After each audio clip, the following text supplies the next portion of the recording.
Books on Books on the Brain. Welcome back to Books on the Brain, a podcast of books and nonsense. I'm Deirdre, I'm Danielle. and today, as you can see, we are joined by some very special guests with our almost annual Pride Party. So let me introduce you to everybody. Rachel, aka a model who reads, is a Canadian book blogger passionate about dark fantasy novels, queer rom-coms, and dinosaur facts. With over 159,000 followers on BookTok and 14,000 followers on BookTube, she uses her social media to share her love for stories and fascination with the fantastical. When not reading, you can find her browsing local bookstores, arguing with her sewing machine, and drinking copious amounts of iced coffee. Bridget Raimundo, I really hope I'm pronouncing your name Good, correctly, perfect. is currently the social media producer at CBC Books and is known on Book Talk as Bridge Likes Books. As a content creator and columnist for CBC's The Next Chapter, Bridget uses her platform to talk about her love of books across many genres, with an emphasis in reading about Asian, diasporic, and queer experiences. She currently lives in Toronto. And last but certainly not least, we have Ryan LaSala, a best-selling and award-winning author known for his genre-defying queer-centered horror and fantasy, including The Honeys, which is in development to become a major motion picture. He is also the author of Beholder, Reverie, and Bedazzled. He has been featured in the New York Times Book Review, Entertainment Weekly, NPR, and more. He writes to you from New York, overseen by his cat, Haunted Little Girl, and his next release, The Dead of Summer, is coming out on September 16th of this year, 2025. Welcome, everybody. We are so excited to have you on the podcast. Thanks Hi. for Hello, hello. How is everybody doing today? Oh, so good. I'm so excited to be here. We're I'm so so excited that you excited guys to asked have me you back. here. Yes, hello everybody. I can't wait to get started. Yay! We love our Pride Party. It's like we started it our first season, and I feel like it's the thing we look forward most to putting together and hosting because it's not often that we get to bring together a bunch of our online friends and just chat about stuff. Yeah, chat about books and stuff. So, to get us rolling, our first question for everybody is we would love if you would talk about your first Pride experience. Whatever you feel comfortable sharing, you Right, know? right, I don't, maybe right. a maybe a vulnerable topic, but whatever you feel comfortable sharing. I mean, I'll jump in because, first of all, I'm so excited to be invited back. And I was thinking about this leading up to the Pride Party. And I really do feel like this podcast was my first Pride experience, like genuinely, because I came out in November 2019 lockdown. And then and then I remember being invited on your podcast and being this like very new and had not literally gone out into the world person being like, am I even qualified to be on this podcast? I don't know how queer I am. Like, I'm not, I don't, I haven't done anything. Like, I was very in my head about it, and just the like warmth and acceptance of like actually getting to talk with other queer bookish people, especially. Like, I feel like that was my first Pride experience. So, kudos to you guys, and thanks for having me. Aww. Got me about to cry. Ouch, my heart. Sweet That's so alert. beautiful. Sweet alert. Okay, And I will go next. Yes. Oh, filming in front of a live studio audience. Right. yeah, I literally. Okay, well, I also didn't come out until a little bit later. I don't, many people come out much later than I did, but I still felt like I was a little bit late. But for so long in Vancouver, the Pride parades are over the August long weekend, and that was always when my family was out of town, so I never got to go. And I think my first time going was when I was 23, 22, and that was just because I had looked at it for years and been like, that looks so fun. Like, I'm not queer, but like it looks so cool, and like I'd love to go as an ally and stuff. And I did that for so long, and then finally when I kind of accepted that like maybe there's something a little fruity going on. And I was finally able to go. I went with some of my friends who had been going for years. And that was so nice to not only have a guide to kind of like prepare me for, the bombasticness of a pride parade, and how big Vancouver Pride is, but it was so wonderful to finally just like be in a big community where you could really like feel the love coming out. So that was the first time that it was so big, but it was so monumental to me. I love that. I kind of have this opposite experience where I was I was gay from a very young age, right away, right away. And my mom knew before I did, and so she did kind of everything she could to make sure that I knew queer people, queer adults specifically, because she wanted me to know that like, once I started questioning my own identity, that I would understand that there was a future sort of beyond, our small town. And so she took our family to Provincetown, Massachusetts every summer, which is this like really queer gay town at the very tip of the Cape. And so we would have like these amazing weeks in the summer. And that town is like basically half drag queens. And my mom would like give me dollar bills to like go give to the drag queens. And it was this really beautiful experience that I kind of took for granted because it was all I knew at the time. But then when I sort of was figuring myself out a little bit later, I didn't feel sort of the shame that I feel like is kind of automatic for a lot of queer people. And I also had such a clear reference of like queer culture, queer in-person culture, that I think it saved me from a lot of the confusion that I think is almost unavoidable for a lot of folks that didn't have the luck of being in my household growing up. That is so That's I want to delightfully go on this road wonderful. trip. beautiful. Um, my first Pride experience was walking in a Pride parade, um, which was I walked basically I went to a university in Lethbridge, which is like this small southern Alberta town. Um, Many call it like the Texas of Canada. It or like sub Alberta is the Texas of Canada. Southern Alberta is like the Bible Belt, very religious. So I worked with a theater company uh, down in the city, and I ran their musical theater program for kids. And they were like, "We have a float in the Pride Parade," and I was like, "Ah, "Get me in." So I walked in this parade, and what was beautiful about it was, um, I walked in it 4 years in a row, and just to see how much the event grew every year, and how many um, kids and how many families and how many older folk, like just the whole community came together, and it was so well attended, which sometimes you don't always feel like you have a safe space in small towns, in small very religious towns. So that was so beautiful and so wonderful. And I'll never forget, eventually later in my time in Lethbridge, I started teaching high school.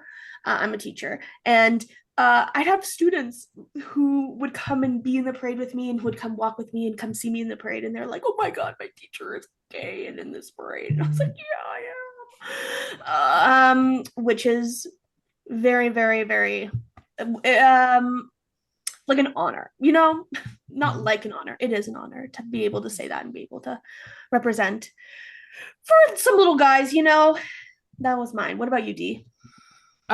As the token straight person of all my friend groups, I am not surprised that I haven't been to like a labeled Pride event yet, mostly because like post-COVID, I don't know if anybody else feels this, crowds scare the crap out of me. Like I was never great in crowds to begin with, but seeing how busy New York Pride is, I get this like fleeting anxiety and I'm like, okay, I want to go because I want to experience it at least once in my life, but I feel like I need to find a group of people to go with that'll manage my anxiety with me.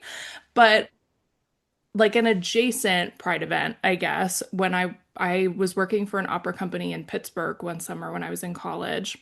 And the drag queens that worked for Pulse, the Orlando club, were doing a tour the year after the shooting.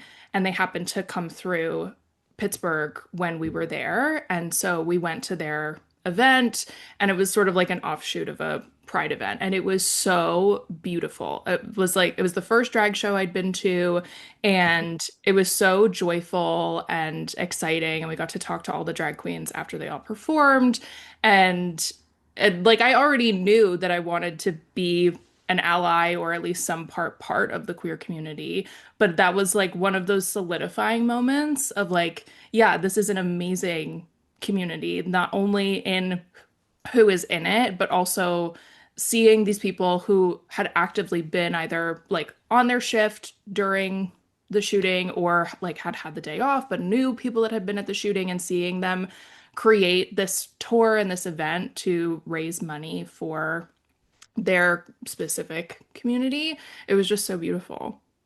Yeah. Well, it's so wonderful to hear. I know. I love everyone's. I like a diversity of stories too. I think sometimes people like me get centered in pride conversations, right? Like the prototypical like white gay guy. Mm. Always lovely to hear about people who have, despite that, found their way into like pride-centric events and have felt welcomed. I feel like that's kind of where pride events shine and should be sort of aimed at. So I have like chills thinking about kind of the different types of experience that people have. Yeah, and just to add on, like Pride events have moved so beyond the parade for me as someone Mm-hmm. who like had to find my way into it, where now it's just like it's anything activity that I'm doing in the month of June can qualify as a Pride event I because I agree. am gay and it is Pride.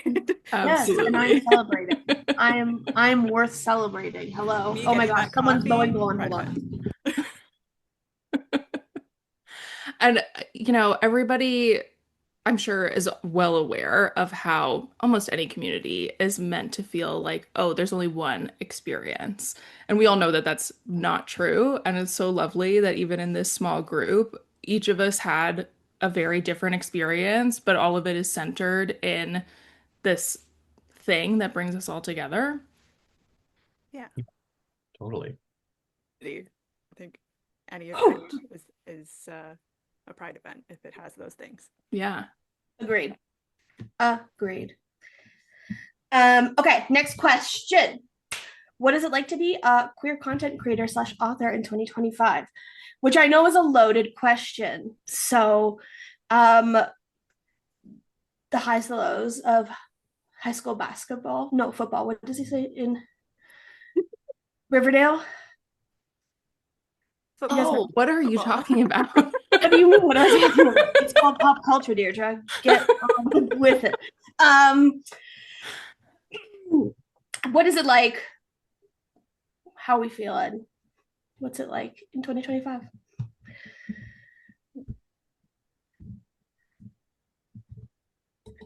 Okay, Your faces say I'll- it all, truly. Rock, paper, scissors.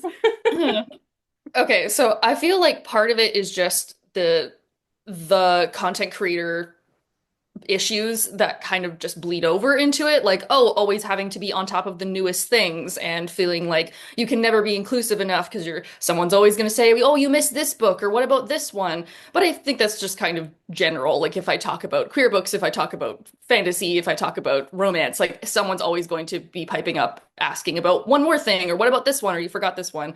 So just that in general of like having to keep up with stuff. And thankfully, like queer publishing has come so far and there's so much now, which is amazing, instead of the only 5 books that we had in like 2010.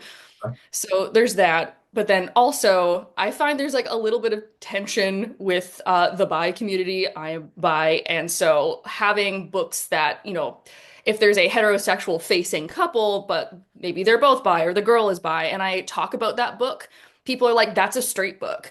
Or like, that's not, like, why are you including that one? That doesn't count. And I'm like, yes, so that does count, because just because people look a certain way in a relationship doesn't mean that that is their dynamic or that is their gender. So that I find sometimes is a little annoying, or people constantly like, oh, what's the word I'm looking for? You can please cut me warbling for like 10 whole minutes while I get my thoughts together. I've had one coffee this morning, or keep it in. I don't know. How relatable do you want me to be? If People we're like keeping my stupid football comment, we can keep your rap. Okay, great. People policing certain things, like sometimes that's good of saying like, oh, actually that character is not, bi, they're lesbian, like that's fine. But I feel like the vitriol gets pretty heavy if I say like, oh, this is a bi book, and then find out later that like, oh, the main character is pan. But like I'll have people in my comment section be like, that's not a bi book, that person's pan. And I know it's a more aggressive tone, so sometimes that is a little bit like, okay, we made a mistake, or that's fine. We can relax a little bit when it comes to everything. So yeah, but then again, a lot of it, going back to my first point, is just typical book blogger content stuff that gets mixed in with Pride. I feel like I have a different experience with this because I'm not the one like recommending books or trying to like typify. And in the queer community, like we love to typify experiences, right? And then we love to like police each other like pretty heavily. And there's a lot of like purity testing and stuff like that too. And I have a lot of respect for the people that wade into the territory of like, I'm going to recommend these books to you because I know that they're going to get a diversity of reactions. Some in good faith, but some not. And for me, I tend to just be talking about my own books, and it's kind of hard to contest an author about like their own experience. Yet it does happen a surprising amount where people like it's interesting because like a lot of my readers are teens because I write YA novels, but many are adults and they sort of bring a different sort of generational vocabulary into their reading experience. And I've gotten a lot of messages from older gay guys being like, the fact that you identify as queer is so offensive. Like I was bullied like within an inch of my life, and that's the word that they used.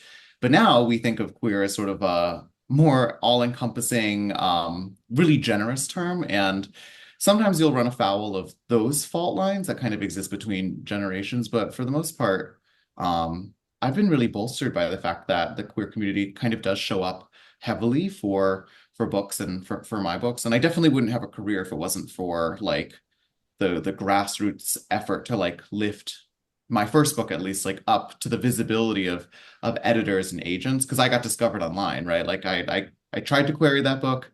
I failed completely. I had a 102 rejection rate on that query, and it was only because of like activity on the internet surrounding me in that book that I finally got someone to like look at it. So despite the difficulties, I feel like I'm always going to feel pretty at home in online spaces, being like a queer book writer. Yeah.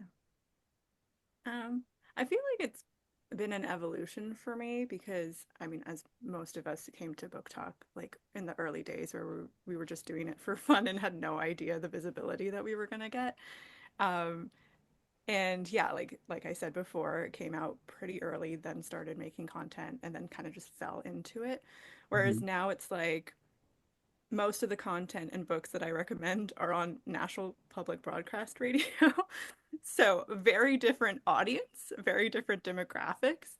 And that's been like an adjustment for me as well, where just coming from like this space where all my references are understood and there's really like a camaraderie uh, to then like, oh, how do I navigate this space? How do I um, reach out and a blessed part of my job is that I get to talk to a lot of queer authors and meet a lot of new talent, and that's like the most rewarding part is seeing them shine and seeing how the reader audience, specifically in Canada, because if you're queer, awesome, you'll have an audience there. But if you're Canadian and queer, like we will rally for you.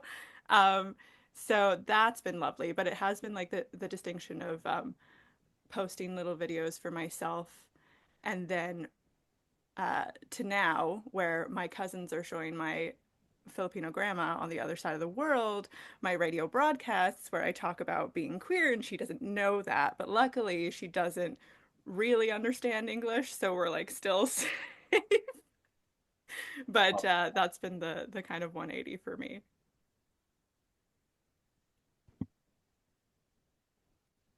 It is so interesting, especially because we have 3 out of 5 people in Canada right now, on this talk. Only 2 of us are in the US. And not that Canada isn't under massive scrutiny when it comes to queer media.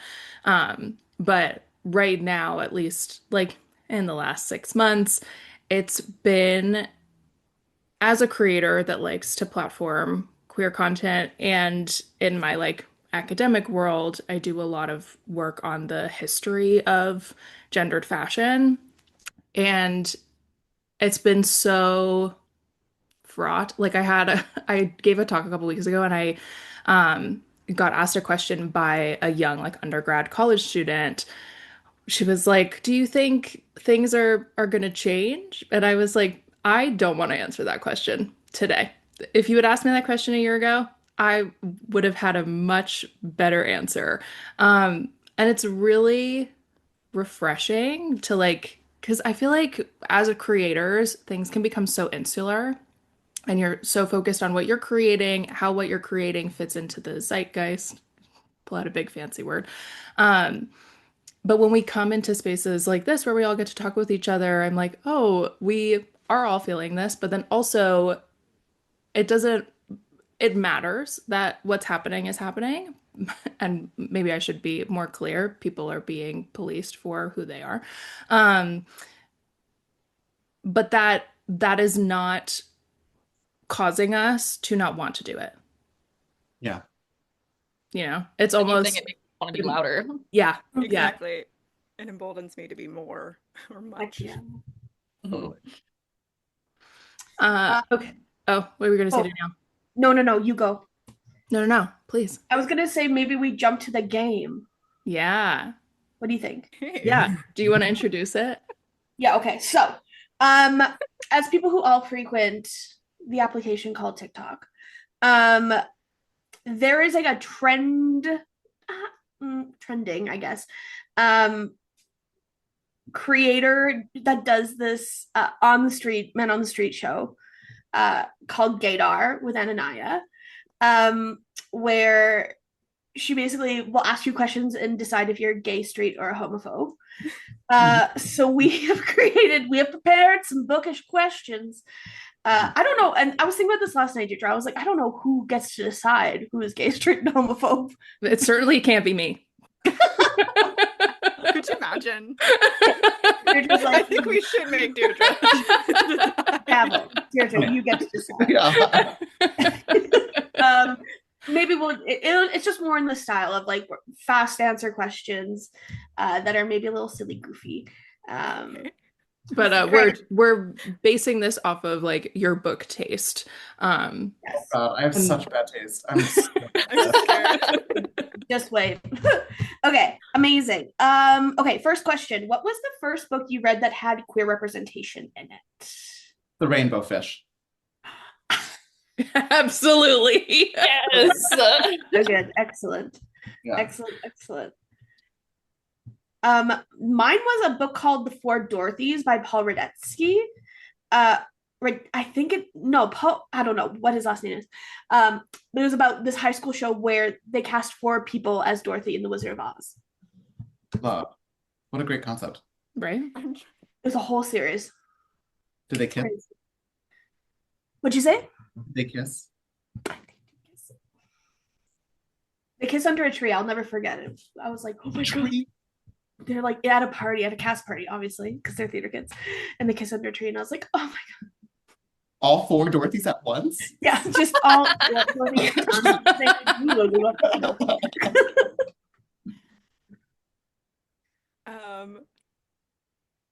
I'm blanking, but so I'm just gonna say Perks of Being a Wallflower because that's the first one I'm thinking of. Mhm. Excellent. Yeah, I'm kind of blanking as well. It's just like looking at my little like nostalgia shelf of like childhood books I have on my bookshelf. But I remember, I guess I was like 15 or so and like definitely reading queer books because Yes. I remember the book Man Up and Symptoms of Being Human. And I'm pretty sure I was like 14 or 15 when I read those. And I swear I read something before that. Like even thinking of like Percy Jackson had some queer rep in it even though it's not like a queer series, So I'm like, where did it begin? I don't remember, which is kind of nice because I'm like, oh, it's just been like a part of my life for so long. But I do kind of wish I had that like one book that I could point to. Alas, at this moment, I am drawing a blank. That's okay. I'm having the same thing. The first one I can think of that's like this is a queer book was Simon versus the Homo Sapiens Agenda by Becky Albertalli. Yeah. Yeah. Definitely. Okay. Great answers, everybody. What would your favorite book's drag name be? Okay, I have one immediately prepared, and I would like to go first, please, and thank you. Please. Proceed. Um, okay, I would like to say, um, um, okay, this would be my favorite book's drag name. Bury this bone in my midnight soil. Oh my God, I love that. I know. That's Okay. that's the whole reason we Okay, did so this game. this kind of Yeah, no, works. you orchestrated an entire arena just so you can pull one pun. Yeah. Devious. That's devious. Having written a book with a drag queen sorceress as the villain, you'd think that I would have. You know what? Oh my God, wait. No, I can't say any. What's the age for our audience here? Because Older. I just um I used to tell this is not this I'm gonna kind of evade the answer. But I used to threaten my friends that if the whole book thing didn't work out, I was just gonna become like a book themed drag queen. Oh my God, everyone get ready to flinch. And my name was gonna be Fagatha Christie. Oh my God. Right.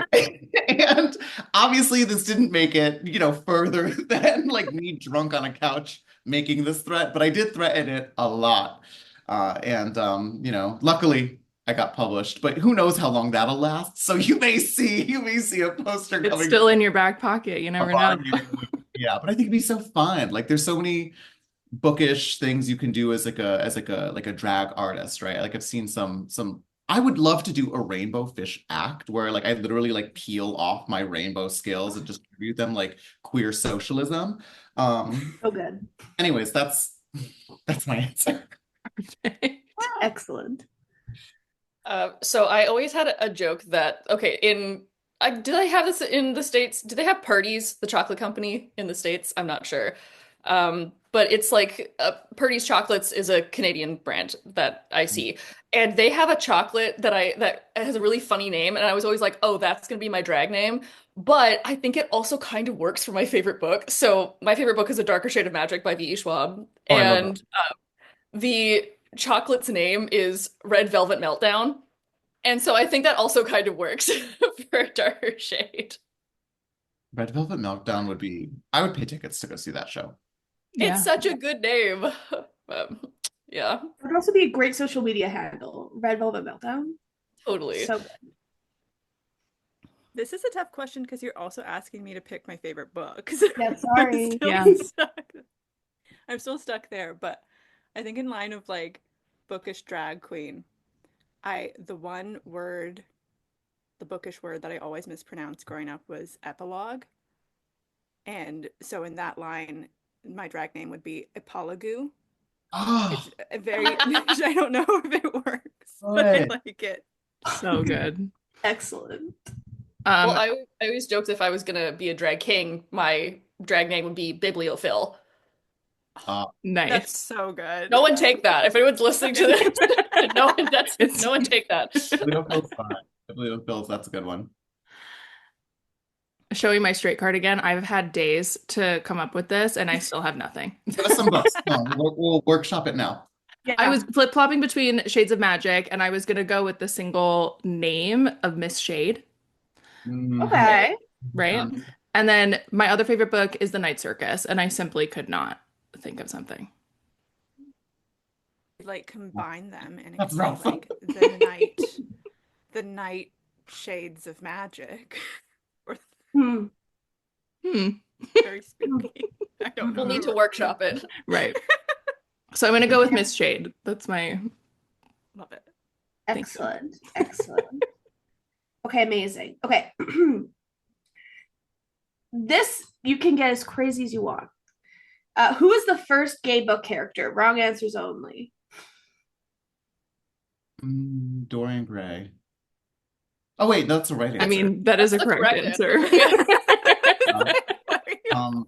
Any Ayn Rand man. They're all so gay. She loved those sassy industrialists. Men in a coverall. Yes. She truly. He was like, I'm gonna make the most masculine man I can think of go to architecture school. Like, girl, that's a bottom. Let's try Ein. Oh, that's so funny. Were we thinking like non-canon then Yeah. character? What about Jesus? Does that count? That's what I was going to say. I was going to say all 12 Jesus comes apostles. through the Bible. Yeah. Yeah. Yeah. Peter, Paul, all of the boys. Miss Oh. Magdalene. Yeah. Come on. I say was, I still am. I grew up as a huge horse girl, and so I had a lot of like horse girl books, and I feel like all of them were low-key queer coded. Yeah. Oh, wait, can I tell you that oftentimes when people are like quick answer, who are you? What do you write for? I just tell them that my books are for the girls, the gays, the theys, and the nays. The nays being horse girls. Oh, I love that. Okay. So I have to agree with you. That is delightful. Like Saddle Club or like Yeah. Sundancer, if anyone read that as a kid. Absolutely. Yeah. Black Beauty, I can't remember a word of, but I remember reading it like 100 times in like fourth grade. Uh-huh. That's fair. I think we talked about this recently on a different episode, but the Click series, I think all the girls in the Click series. Yeah. Agreed. Mm-hmm. Delightful. Yeah, who's the main mean girl? She has Matthew. big like gonna come out of the closet as a Deirdre lesbian knows. later energy. I was obsessed with those books. So good. I still remember her talking about her like lip gloss subscription and how she like always had like a new lip gloss all the time. Why does my brain store that information and not like any math from like grades 5 to 12? Like no idea. Why do I constantly think about her bedroom? And I know that her bedroom was all white with pops of purple. Why do I know that? It's as hell. It's important. It's important. I'm gonna go Gatsby and Tom. They were in a relationship. Daisy. Oh my God, Oh, Daisy. also Daisy. Such a dyke. I loved her. Her and what's the other one? Jordan? Jordan? Yeah. Yes. Oh my God. I wrote fan fiction. I wrote Daisy and Jordan fan fiction for a project in whatever it was, like sophomore year, whenever we read it. And I stood in front of the room and I read it out loud to the entire class. And it was so long that this took up 2 class periods on separate days. Like the teacher was like, honestly, let's just keep going with Ryan's story. So I got up there and I read the rest of it. What a gift that they I got. Yeah. love what an Right. author origin story. Yeah. That is so beautiful. Publish it. I want to read it. They were mermaids and they were like sinking ships for Neptune. I don't know how we got from like there to there, but Publish it. No, why haven't you published it? Yeah. I'm on it. All right. Actually, I'll public domain. type up my fan fiction. Oh, so good. Okay. Next cue. If you were a drag queen, what story would you read at story time at libraries? Oh my God. I have one. Okay, forgive me. I do not remember who the author is, but there's a series of books that are like Prince and Knight and like Princess and Knight. Yes. And they're queer kids books they're so cute. And I think those would be absolutely fantastic. I have to agree. Those books are beautiful. Off of that, I'd go graphic novel and I'd read The Prince and the Seamstress. Oh, that's a good one too. That's very you branded as Right. well. I would immediately get in trouble because I would be like reading like some sort of like Emma Frost title from like the X-Men comics. I'd be like, this is Mother. And we're gonna talk about her, and then I'd immediately be run out of town. Get out. I would read Pete the Cat and His White Shoes. Not an inherently queer novel, but it very queer. Very, very queer. You get to sing a little bit, a little showmanship. He steps in a whole bunch of stuff. It's crazy. I love Pete the Cat. And you know what? Does Pete cry? Goodness no. He keeps on going and singing his song. And that's beautiful. And I think every child needs to hear that message. Yeah. My mind's just going to the one book that I have on my table at all times, which is Harold and the Purple Crayon, which is not Yeah. inherently queer book at all, but it just makes me cry every time. And I feel like you could do some really like exploratory dramatics with the narrative of that, of like He just has his crayon. He's just living his life. He's just making the best of every day and doing what he can. Mm.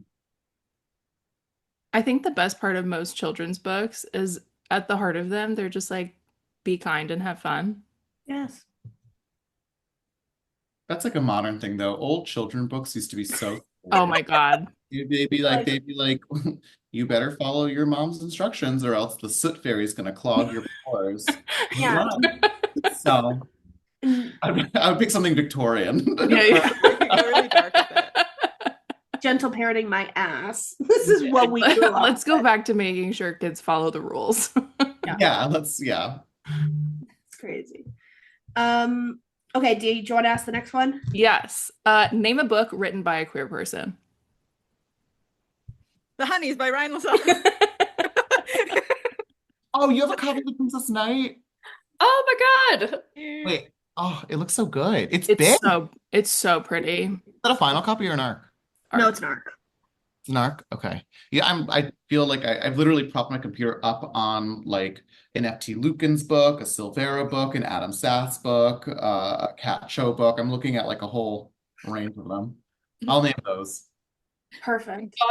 God Killer by Hannah Canner. Nice. I just finished the series. It was so good. I just read Pucking Around by Emily Rath. So good.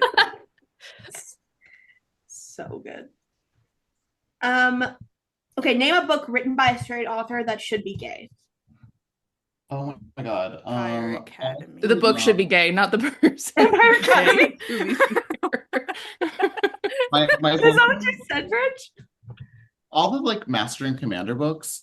Oh yeah. These they're like my boyfriend's like he like loves books. He's like a boat boy, right? And so he read like all of these books and he like handed them to me and I was like, "Are these gay?" And he was like, "No, they're about like men who spend exclusively time with one another on a boat in the middle of the ocean in really intense relationships." And I'm like, "Okay, well, And they're sweaty and they're in that the sounds sun. kind of gay to me, but I'm like, what was the last straight book that I read? I don't remember. Actually, wait, no, I just finished The Night and the Moth by Rachel Gillig, and I do think that I mean the main character. Oh no, that's queer because the main character's bi. I think so, yeah. I was gonna be like, I want that one to be more gay. Um, I also would like that book to be more gay. I have to like do research on my own shelves. Hold on. I know. I'm just gonna say every straight historical romance novel I've read. Yeah, that's fair. I'm gonna say any like vampire fiction that calls itself straight is like not allowed. Like Lying. it's an inherently queer genre. You Bridget, can't see you're straight so right vampires. about that. I can't escape the queer lens when I'm reading like any of it. No, You know like what? it's just You know my answer was going to be Twilight, so I'm glad you yeah, said yeah, that. yeah. Or like Vampire Academy. In my mind, I have like a Mandela effect where I'm like, yeah, that was a gay book. Yeah, Then I come back and I'm like, oh wait. the two main characters are obviously in love. They share a bond. What do you mean they're not lovers? What? Yeah, I always read Katniss Everdeen as like ace as well. Mm. Like pre-trauma ace as well. Like so and I don't know. I feel like whenever that debate comes up, which I think is a pointless debate, I feel like that's where I end up like sort of arguing with like a wall. Fair.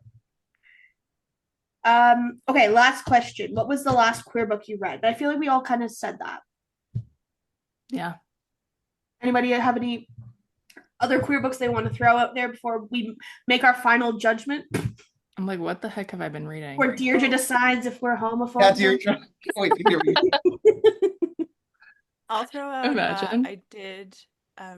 I produced an interview with Ocean Vuong recently, which was amazing. But for his new book, The Emperor of Gladness, oh my God, like such an incredible book. Like I'm still thinking about it. It just makes you feel so deeply. It's kind of based off of his experiences when he was 19 working at a fast food restaurant, and it's like classic Ocean Vuong is gonna like punch you in the gut with emotions, but also like I'm so proud of him. He was so ambitious with it. It's such a longer book for him. So that's the one I'll throw out. I just, after consulting my own notes, I realized I just finished Tea You at the Altar by Rebecca Thorne, which is part of Nice. her, the Tomes and Tea series. Very cute. And I liked it a lot. It had some really good action sequences and some very fun dragon shenanigans. I just read Crueler Mercies by Maren Chase, which is a sapphic fantasy, medieval kind of historical-ish. Um, Very fun. I love that. Regrettably, my answer is my own book because I just got through turning in Not edit regrettably. or the Dead of Summer's sequel, which the Dead of Summer is the one that comes out in September, so this is the book that comes out after it. So that's like technically the last book that I like completely finished. Although I'm like I sort of listen to like three audiobooks at a time, depending on like what I'm listening to. So I'm currently listening to The Survivor Wants to Die at the End, like the latest like Adam Silvera Deathcast book. Ooh. Oh, Yeah, yeah. so highly recommend. I just went on tour with him and we did like tour stops together, but it was like the 3 days like after the book came out, so I hadn't actually like finished it yet. But it's kind of nice because then I switched to the audiobook and it's wonderful. Mm. Danielle, you got anything? No, I've said all of my books. Okay, Any great. of them that I feel comfortable talking about in a public platform. Yes. Noted. Well, congratulations. You're all gay. Woo! I knew it. Thank God. The police Thank come and God. arrest us individually. Phaedra hands us a diploma. Here you go. It's your gay card. No, my I great wish. Yeah, card. thank you. Thank you. Danielle came up with this next topic, so I'm going to let her take it away. Yeah. I know I mentioned briefly, but I'm an accredited teacher in the province of Alberta in Canada. And the craziest thing happened a couple days ago. I received an email to my teacher email about the possible book bannings that are happening in Alberta. And I was like, not like I know about them through the book space, but for my professional job, for them to be like, you need to go and fill out this survey basically to be like, there should be queer books in schools, there should be books that are diverse in schools, was crazy, especially on the back of Alberta teachers have just voted to go on strike within the next 120 days, which is loco bananas. But I just wanted to talk about some of the book bannings that are kind of happening in Canada and the US, and like how I know I feel like every year we talk about this, which sucks because it's just like, can we stop being awful to queer people or what? But yeah, just Or kind of what? opening the floor of like, or what? Or what? Um, but yeah, I guess just opening the floor to that because it's been on my mind quite a bit. I just think it's so silly. Like, there's so many other things that we could be focusing our energy on instead of, oh, this one book with a character who has a single line of being like, I like you, is suddenly like everyone's up in arms. And I'm like, we could be doing better with like our city infrastructure. Yes, Maybe let's look at that instead. Can we fix the potholes in our city before we start complaining about, kids' books that have a rainbow on the cover? agreed. The irony always strikes me that like, especially in the United States, you've got like the Republican Party is so determined to protect and enshrine like freedom of speech until the precise moment when someone says something that doesn't sort of fit into this like really like non-existent hearkening to like a time that just like that never existed, right? Like queer people have been here for a long time, way longer than we've actually even had like the words for like gay and straight, right? Like Yeah. it's the Victorians that invented the term homosexuality, but prior to that, like there were modalities and culture that were adjusted to sort of like achieve status for like queer people too, and so we've kind of invented all of these things to like hold one another back, and um I don't know. It's hard for me to not just get like automatically frustrated and to actually wade into the conversation because it's never really brokered in good faith. Yeah. From the author point of view, like the weirdest thing of all is that when your books get banned or like deshelved or something like that, and you tell someone about it, like the typical consumer's reaction is congratulations. like how cool, like you're banned, right? And there's something sort of salacious and interesting about that. And I think that they're thinking like you're banned in the way that like Fahrenheit 451 is banned, right? Like where like books that are banned are sort of notorious and therefore really successful. But the reality is for most authors, especially like mid-list authors, to be deshelved, to be banned is quite simply just like a stifling of a career. And there are real repercussions that come with that. And it does really hurt them. So I always bristle when people try to sort of read like kind of like a glorious scandal into the whole book banning thing, because it's just not really the reality for the author.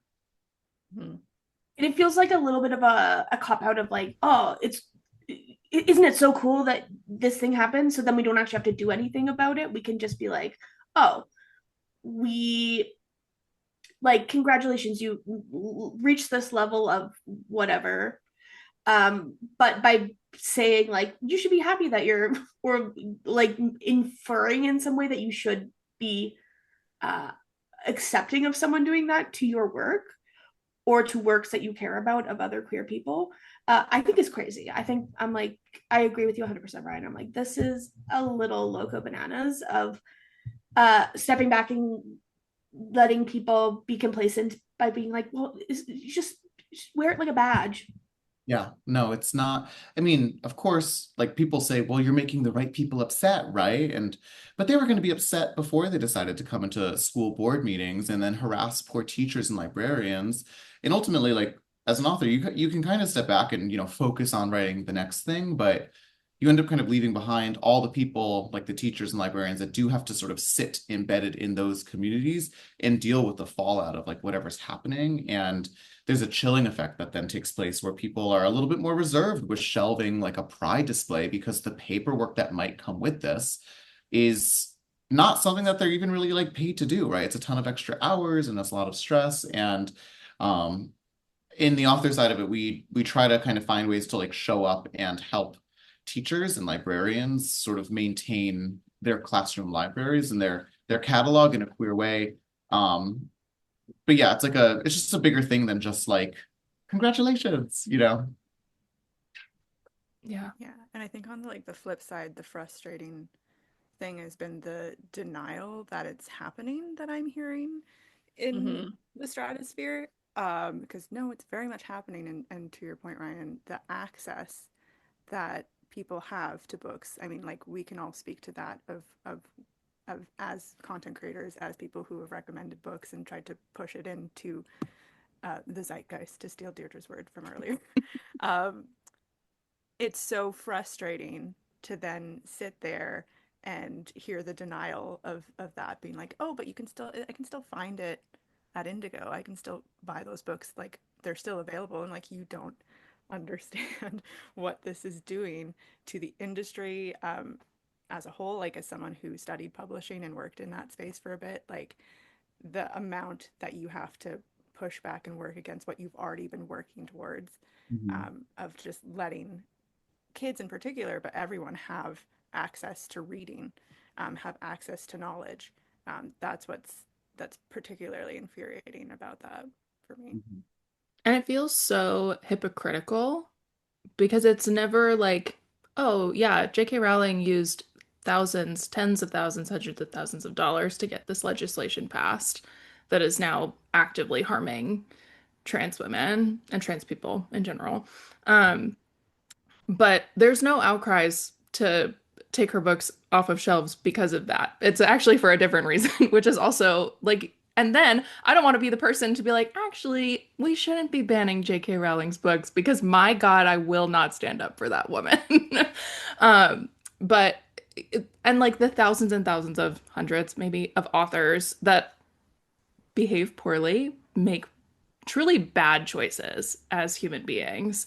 And yet there is no outcries for removing those books from shelves. And it's never, like you said, Ryan, it's never in good faith. Like there's always an agenda behind it, which is a funny word to use because they love throwing around this queer agenda that supposedly we're all peddling.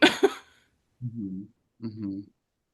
Well, like you said, everyone's very hypocritical about it because if you really want to, oh, save the children from gayness, diversity, education, then it's like, okay, well, you're not actually implementing anything that will actually help them if you take that resource away. You're not giving educational resources, you're not giving sex education, you're not giving, even things like having, oh, I don't want gay books on my kid's shelf, but I love serial killer romances. Like, there's no nuance to like what you are saving, quote unquote, people from because you're not willing to have a nuanced discussion on anything. It's just, I don't like that, and I'm not going to question why.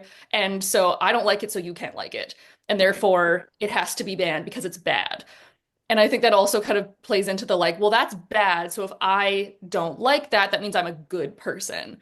And that dichotomy is also so dangerous. And I think that's what the queer community has kind of been placed as. Like, if you are queer, you're bad.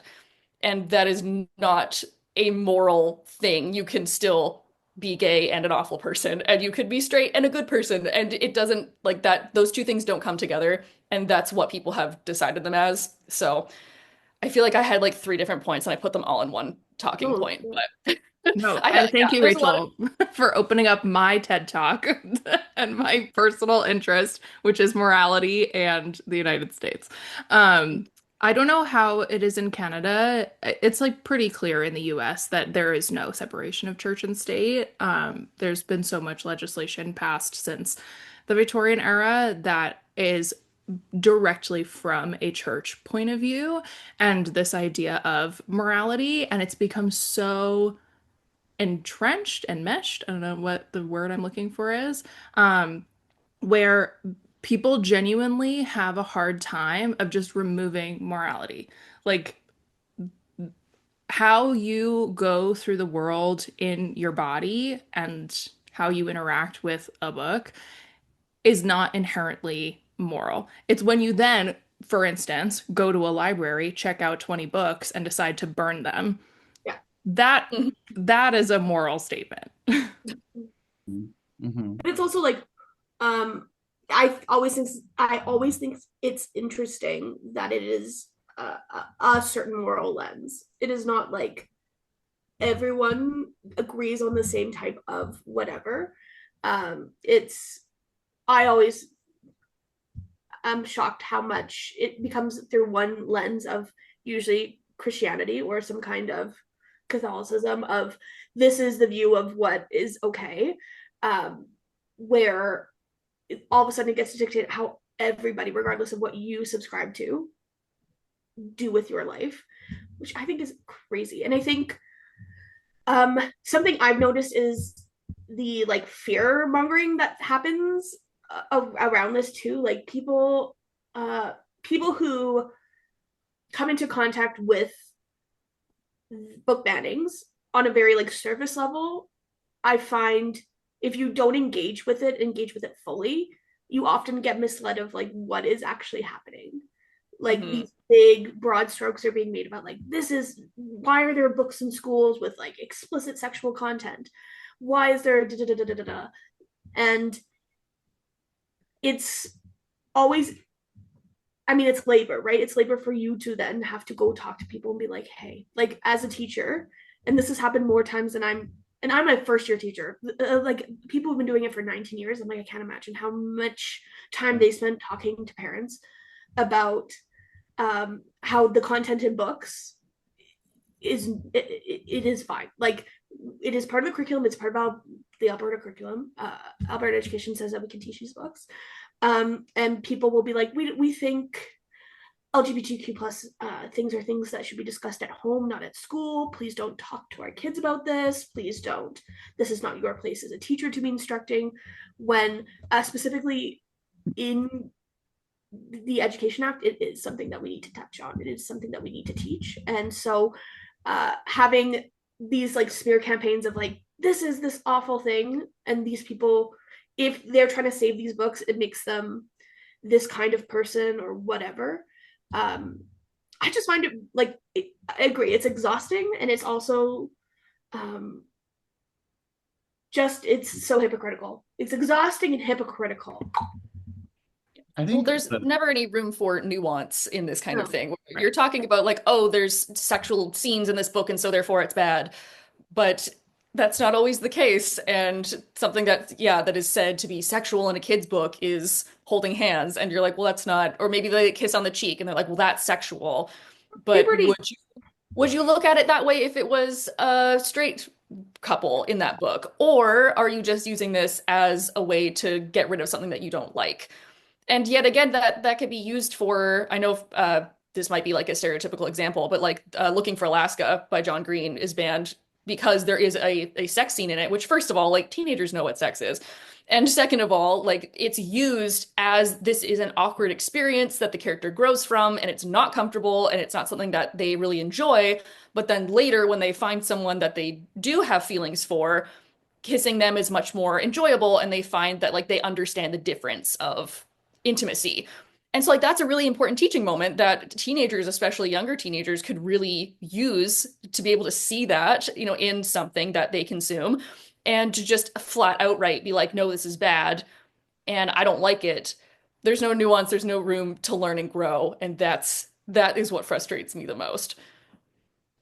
Yeah, I mean, why, like, specifically children's authors, like young adult authors, like myself, we think a lot about how we're going to portray acts that are common, right? In like in an adolescent experience. And in some ways, we're kind of the best people suited for exactly what you described, right? Like showing the difference, showing the awkwardness, trying to find a way to teach a lesson through these moments. Like we're thinking about that. We're thinking about the end reader as a child, as a developing teenager, and we're not trying to create something pornographic or like scintillating, right? Like it's not we're not trying to like titillate the teens, right? We're trying to kind of depict like the realistic experiences, and these are the people that like ban books are also the first people to be surprised, like when their teens like act out, right? Like they just cannot conceive of it, but they've also given their teens nothing to sort of like be in dialogue with because they've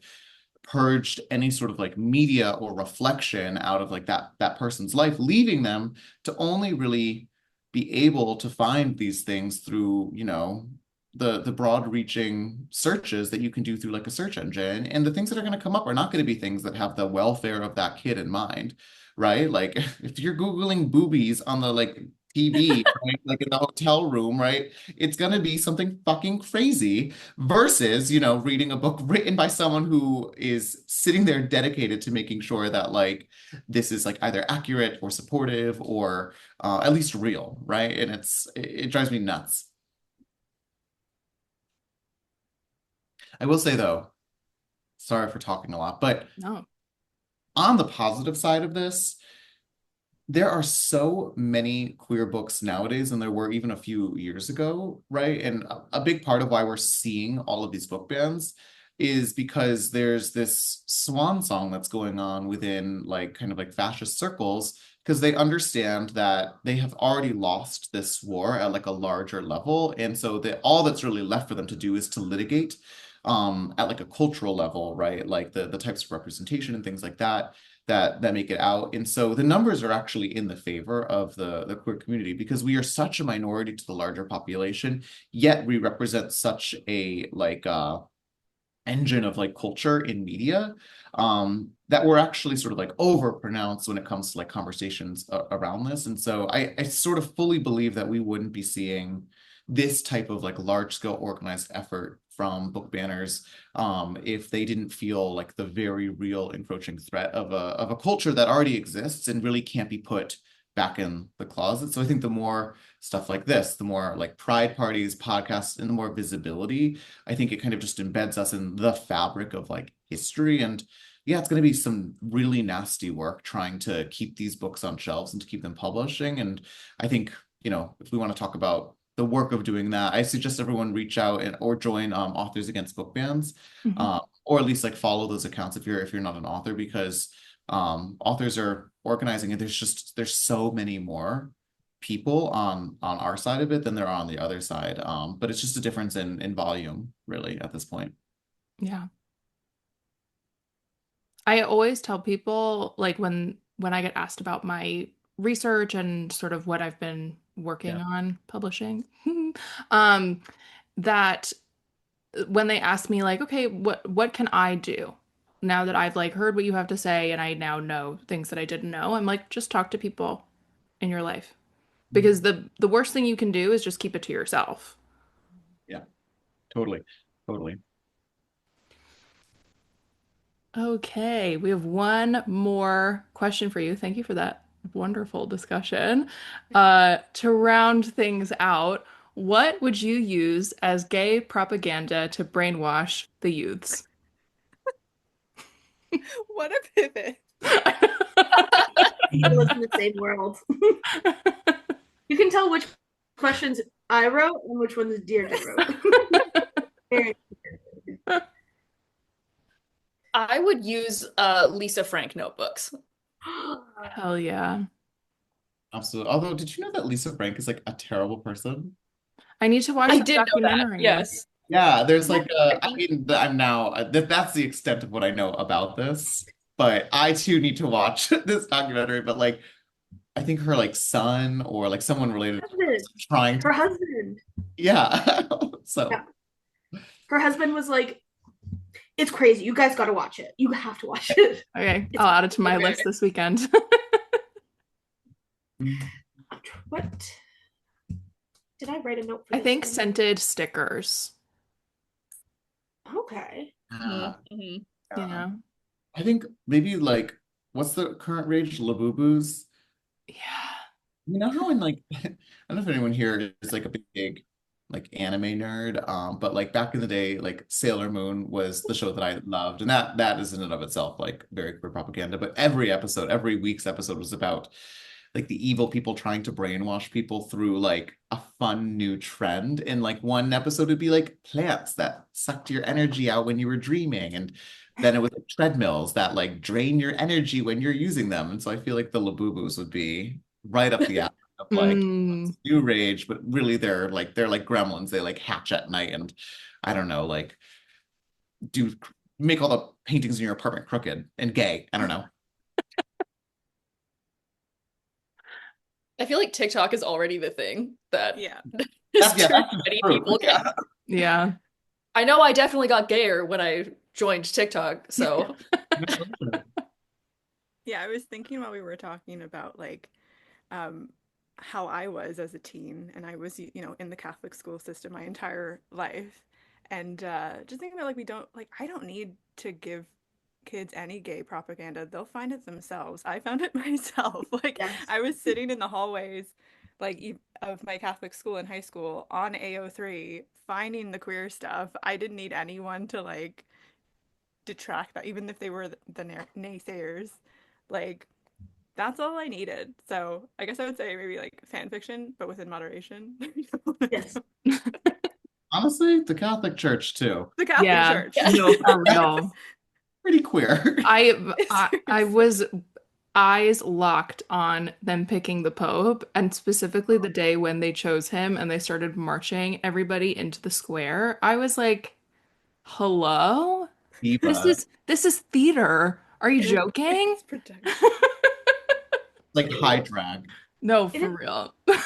No, I had a period in life where I was actually considering being a nun, and Me when I too. think back on it, it was mainly because it was like, oh, I'm gonna live the rest of my life in this convent of other women, and it was the writers nuns, like they were writers and artists and stuff. That was their thing. And I Ooh. was like, this sounds like a pretty good deal. Not really consciously knowing what was happening. So yeah, the Catholic Church. I mean, they do some wild stuff, but damn, do they have a good aesthetic. Oh my Yeah. God, yeah. The Yeah. smoke. They do some All the wild incense. stuff. Yeah. I love when The Katie Pierce robes, the does that. jewels. You're eating the blood in the body of some dead old guy. That's crazy. And if you ever go to like a Greek Orthodox church, it's like all of that, but like gold. It's like literally Yeah. we, like came in and like redecorated everything. It's like somehow even gayer and more homophobic. It's wild. I would say crocheting would be I feel like crocheting, the gays have appropriated from little old ladies. Mhm.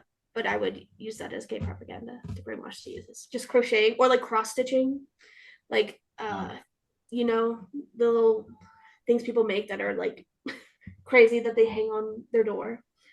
That's what I would do. It's very like Emily Dickinson core. I like it. Oh, yeah, Yeah. very much so. Very much so. Okay, we've come to the part of the podcast where we talk about what we are currently reading right now. What is everybody reading? You also like currently reading can be like this is the next book I'm going to start. It doesn't have to because I know we were talking about books we are reading. So, what's on your TBR for June? What's the vibe? What do you want to read? I'll start if people want to ruminate. So I'm going to talk about Pucking Around, which I mentioned earlier in the episode. I read this a couple weeks ago, and I've been saving it for my current reads for this episode. So this is by Emily Rath. It's the first book in the Jacksonville Rays series. So for anybody that doesn't know, it's a hockey romance. And it's a hockey wide shoes romance, Which which is so funny because that's my MO. That is I not know. Deirdre's MO. So the fact that Deirdre has read this is hysterical to me. I love this is my day. I Yeah. love And so I picked up the audiobook through Libby and it had the prequel and the full novel in one file. Oh, So I know. So I got to listen to so many hours. So the prequel follows Rachel and she is like at her hotel bar and she's just come from her brother's wedding. She's trying to go back home and she has been rejected from this really prestigious um, medical fellowship that in sports medicine that she wants to do. And this guy at the bar starts annoying her. She's like, please get away from me. And then this very, very handsome man comes up and is like, that's my sister. Leave her alone. And the guy is like, okay, I guess. And then she's like, well, you're not my brother. Um, Wanna bang? And literally, they go from being strangers to creating a game where they're not going to tell each other important information about each other. So they don't know each other's names. They don't know what they do. They don't know where they live, but they know that they're both twins. They know why they were both in town. And throughout this one night, because that's how long the prequel is, this man decides that he is in love with her and wants to marry her. She wakes up the next morning, she leaves without telling him, and he is devastated. We come to the beginning of the novel, and Rachel has now gotten the fellowship because somebody in the program got injured and can't take the spot anymore. But the way the fellowship usually works is that when you get in, you kind of get to say, like, oh, I really want to work in like football. And so they'll place you on a football team. And it might even go so far as like, I want to work on a football team in the Northeast. But she's getting placed on a hockey team in Florida. And which in and of itself I find hysterical. yeah. And she's like, well, The that's Florida great. team is one of the finals in the Stanley Cup, I which I know. found funny. So she gets sent to this brand new team. She gets picked up by one of the hockey players. They're putting her up in this apartment. And from the moment she gets there, her experience is just constant hijinks. She gets locked out of her apartment on her balcony in only a giant t-shirt, and she calls the guy that just picked her up because he's her neighbor, and she's like, "Please, you have to help me climb over the balcony so that I can sleep in your apartment tonight because I can't get in." And he like accidentally feels her up, but he's not mad about it, and neither is she. She gets to work the next day, and lo and behold, her mystery man from the one night stand is on this hockey team. And we get to see their relationship flourish. We also know that he is best friends with the guy that picked her up from the airport. And they have like not really said that they have feelings for each other, but once they both start relationships with Rachel, they then start talking about their relationship between the two of them. And then there is another member of the team that gets brought into their polyamorous cuddle puddle. I don't really know. I can't remember. They called it like a pyramid at one point, and I was like, I don't think there's enough people for a pyramid, but okay. That Um, is not at all what I thought that book was about. no. And so that's sort of like the relationship structure. She is a PT, like sports medicine person for their team. And her dad is a rock star. So her boundary with all of them is that their relationship can't be public. I see. And shockingly, the way people find out about their relationship is not that they are on airplanes together talking and acting cuddly. It is something else. Oh, And fun. it was a great time. I don't know if I'm going to continue the series, but it was it was a time. And it was long. I'm seeing here because I've been trying to keep their names in my head, but the only person I can remember is Rachel. Um, it's 756 pages on Kindle. Oh my God. It's long. Right now, I'm reading a series that was really popular when it was out, but so maybe some of y'all have read it, but has anyone read Laini Taylor's Daughter of Smoke and Bone series? Yes, I love that series so much. I had my eye on it for a little while, but finally someone told me that the audiobook was excellent, and so I decided to like listen to it. And the audiobook is in fact excellent, but I'm also just like I'm blown away by like the writing is gorgeous and the story itself is like it's good. I'm right. I think so many things have now become derivative of this like genre that like it feels familiar, but I have to kind of recalibrate and understand that what's being referenced in like the Zeitgeist is sort of these types of books. And I'm just kind of captivated by, the fact that Laini Taylor's main character, Carew, in this, she's like the it Tumblr girl of that era, right? Like she's got blue hair genetically, right? And she's got like twin sabers, and she's just sort of all of these like it's like a mishmash of like the not like other girls girl. But it is so like loving in its embrace of like her as a character that I don't know, I found it has kind of healed something in me where I feel like now we're always poised to hate the girl who's not like other girls, but we kind of forget that like that paradigm of girlhood is often born out of a resistance for other things that are potentially harmful for like young girls. And so if we sort of dial it back to like the girl that Carew is in like the Tumblr era, like I can really understand the book a little bit better. And I'm just kind of enjoying it for like the unabashed embrace of like this type of character. Because now my issue with sort of like the current type of character that we get is always sort of like a, and this is not true. You can definitely find books outside of this, but like what seems to sort of be most beloved is the like, I don't want power and like why me, like that kind of character. And there's definitely like room for that in my heart as well too, but it's just fun to read about a character who's like, yeah, my hair is blue, and yeah, I have sabers, and I'm gonna beat everybody up. And I'm like, where were you? I've missed you. I've missed you. And the writing itself is like stunning. Really, I've had to pause several times, like go back and just like understand how Lainey structured a whole passage to sort of like pull off a certain twist at the end. And I've really been enjoying it. So everyone's already read this. I'm late to this party, but I'm having a great time. I'm so happy that another person is on the Laini Taylor train. I love Hooray. it. Oh my God. I'm like, I So can't. incredibly beautiful. Yeah.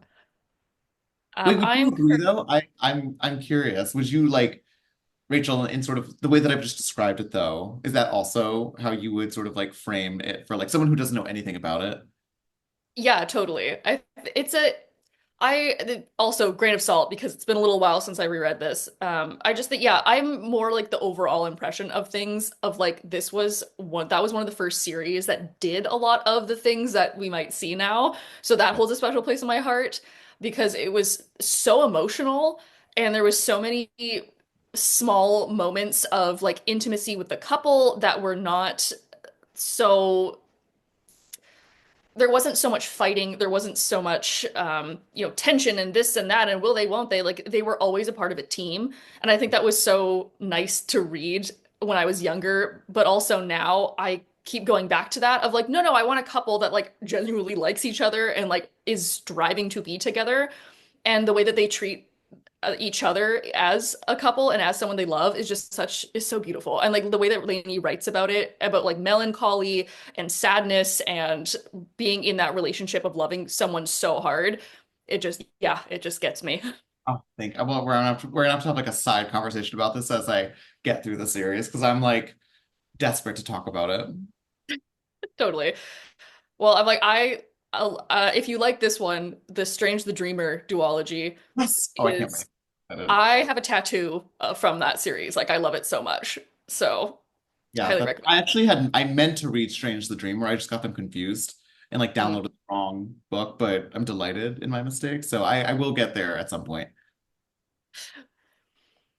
I am currently reading All Systems Red, the first of the Murderbot Diaries, and I'm really liking it. I love this sassy, pessimistic robot. It's very fun. Yeah, I've never read anything by Martha Wells, and I just thought it was finally time. So I'm listening to the audiobook, and it's about in the future, this half, I guess, like cyborg, kind of like half metal, half human murder bot, aka person who has been like programmed as a security bot, has been taken along on a mission from these scientists who are going to a new planet and like searching for new materials.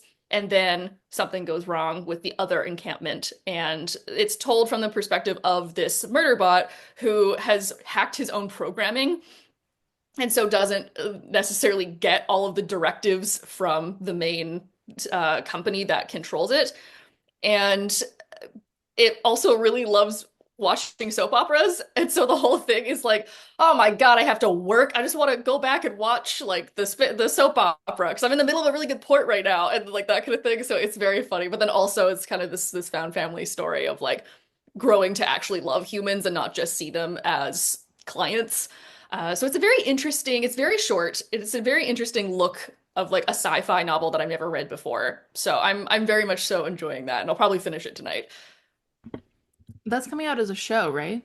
It Oh, is. And you know what? The funny part is I knew that ahead of time, but as I was reading it, I was thinking to myself, this would make a great TV show. And then I remembered that it's going to be a TV show.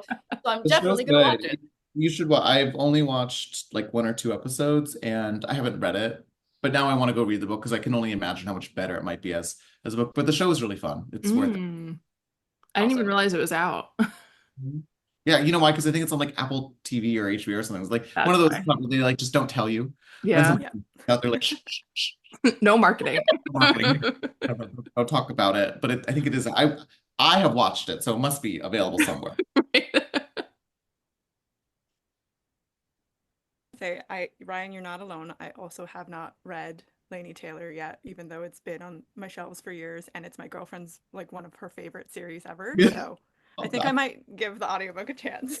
Try it. Try it. Let me know what you think. Yeah, it's just one of those things where it's like, again, I think I'm gonna love it so much. Do I have the emotional capacity for this? I am currently rereading um, an arc of a book that it's not going to come out until July 1st, which feels particularly homophobic. It's like one of the favorite books I've read this year. I read it in January. I asked HarperCollins for any version of it that they had, and so they sent me like the PDF with the watermark that I had to like zoom in on my Kobo to read every line and like shove it over. But I did because I love it so much.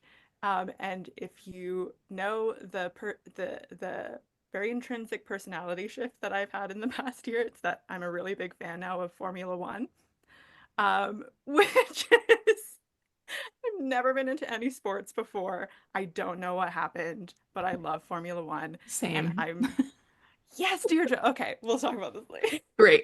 I also want to talk about this in our next episode. Okay.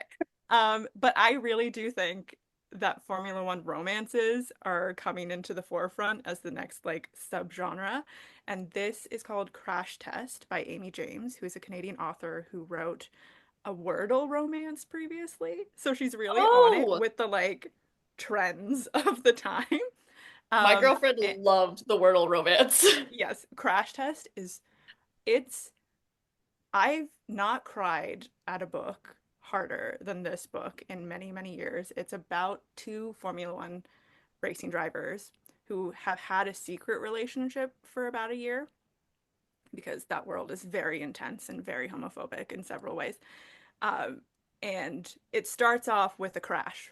So one of the drivers gets injured, is comatose, very dramatic.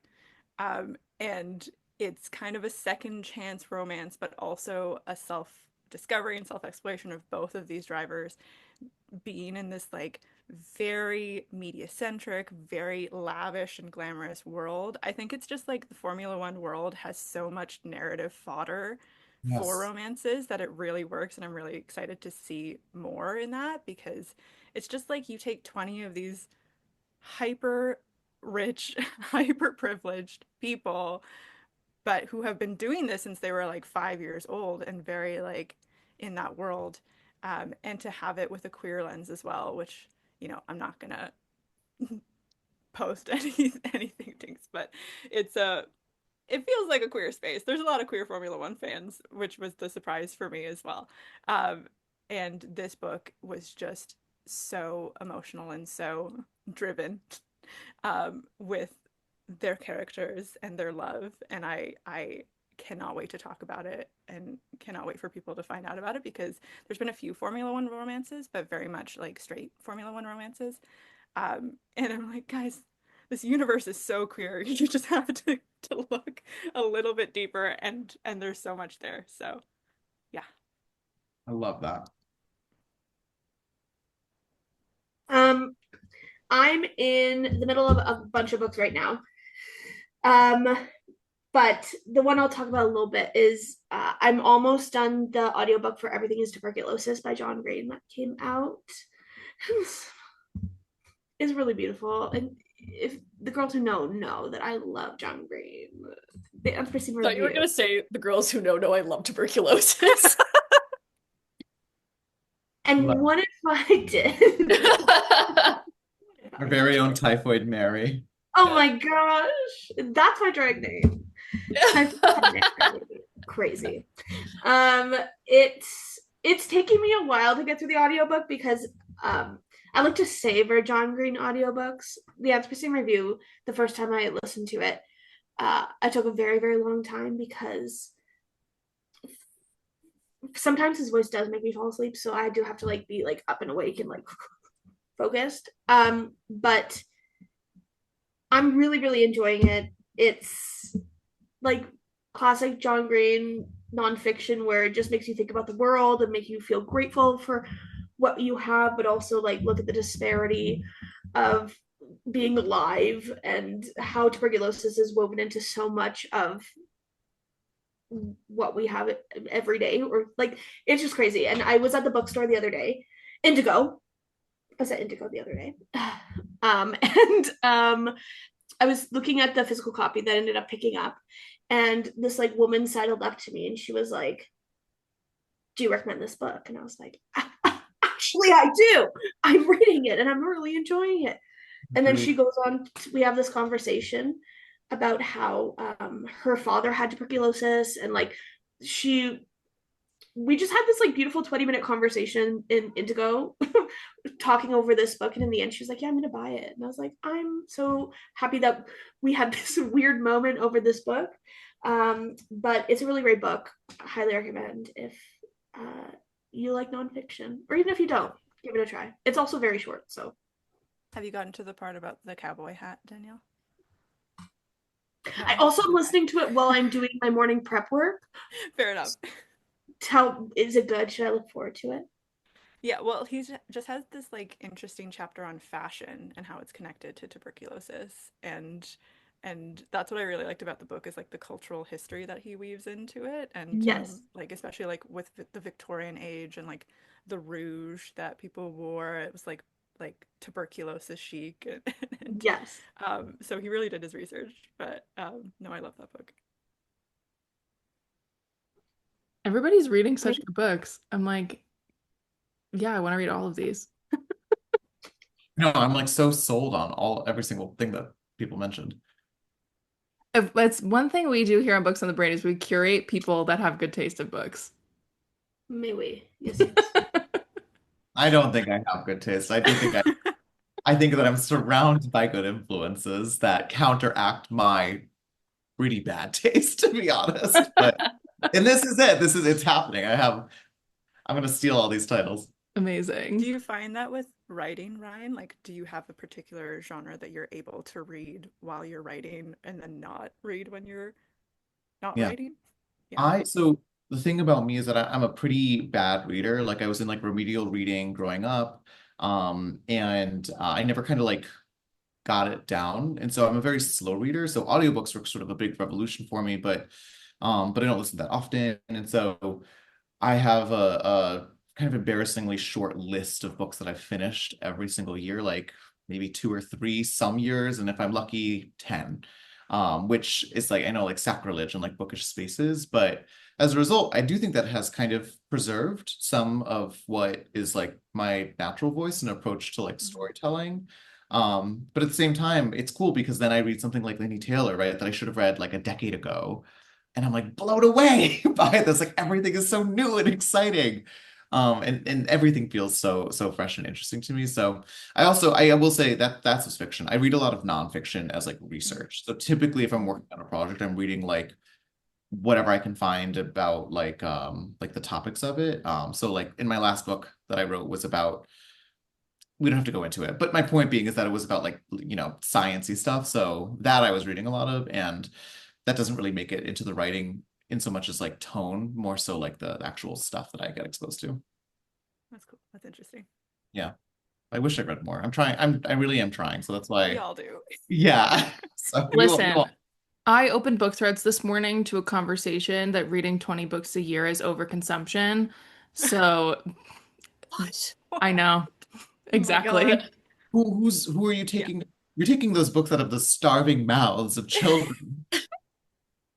Thank you. That's Uh, what I've learned. It's like you're never gonna hit the barometer of everyone's like Goodreads goal. So just like go at your own pace and read what you want to read. Yes. So Threads is the Wild West of book conversations. For oh It is. God, real. this week specifically has been so bad. It just feels like Twitter again, which I don't know. I feel is a little comforting as well in its familiarity. I'm like the same people up to their nonsense. Here they go again. They just find a new platform and they do the same thing. Yeah. I Good mean, old reliable. yeah, like, and it's always the people. We don't have to talk about this for long, but it's always the people who are like, let me be the first to say that we cannot let these serious conversations be derailed by those of us that just want to stir the pot. And like the person will be holding like a comically large wooden spoon, having just shot themselves. And you're like the fucking Stregonona of like book discourse over here. And you're like, let me be the first to say we cannot let ourselves be derailed. And I'm like, oh my God, what's happening again? Please, It's I'm it's begging people to theater. get a grip. Yeah, I know. I would tell people to touch grass, but I just don't want that to happen to grass. Yeah. Yeah. What did grass do to Yeah, you? because the grass does not deserve that. No. Keep your bad Touch vibes off the asphalt. grass. Yeah, Leave the it'll kind of grass like wither alone. away as you like step on it. So, It they probably should would. keep us all in one space, and I guess that space is threads. Yeah. I guess. Right now, absolutely. Well, thank you all so much for coming onto our Pride Party. It has been an absolute delight chatting with all of you. I know it's been a wild ride talking about book bans, but also propaganda. Thank you for having us. This is so much fun. It's Where so can fun. Thanks. Where can our listeners find each of you now that we know if they aren't already following you, they should be? Mhm. I'm listening. Oh, I was gonna I'm wait for each of you Rachel. to say. I'm Rachel. I'm a model who's read. You can find me on every social media under the same name. I'm at Bridge Lakes Books on TikTok and at Bridge Lakes Books with two S's on Instagram. Don't ask. And you can find me there. You could also check out the next chapter where I do columns recommending books every so often. And my name is Ryan LaSala. I'm an author, so if you just look me up, you can find all of my titles wherever books are sold. But most of my social media is consolidated under the handle the Ryan LaSala on like TikTok and Threads and Blue Sky. Amazing. If you want to follow me and Danielle, I'm at Deirdre Rose Morgan on Instagram, TikTok, and YouTube and Bindery. That's true. And I'm DJ Books on TikTok, Instagram, and also on Threads. Thank you so much for listening. My spiel at the end is always so long. Please follow our podcast wherever you listen to your podcasts. We are also on YouTube. If you haven't been watching our podcast, feel free to hit that like button. If you go over to our Instagram page, there will be a promotion post, and you should comment every color of the rainbow in an emoji. You pick whatever you want. It's up to you. Please be sure to leave us a review. That is always helpful. Please make sure you go follow our wonderful guests if you aren't already following them. And we will chat to you in the next one. Bye. Goodbye. Bye.